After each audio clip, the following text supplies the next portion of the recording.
இப்போ அடுத்து question number 6 வை எனும் வியற்சொல்லின் ஏவல் வினைமுற்றை கண்டறிக அப்படின்னு கொடுக்குறாங்க.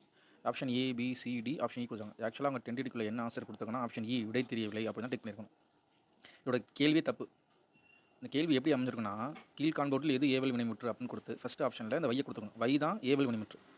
இந்த வைத்த அப்படின்னா பேரச்சம், வைத்து அப்படின்னா வினையச்சம், வைத்தது அப்படின்னா வந்து அர்ச்சனை வினைமுற்று, வைத்தால் அப்படிங்கிறது பெண்பால் வினைமுற்று, பெண்பால் உயர்திணை வினைமுற்று அப்படின்னு வச்சுக்கலாம். இப்போ வந்து இந்த வினைமுற்று ஏவல் வினைமுற்று கீழே இருக்கிறாங்க 8ஆம் வகுப்பில் இந்த பாடம் இருக்கிறது.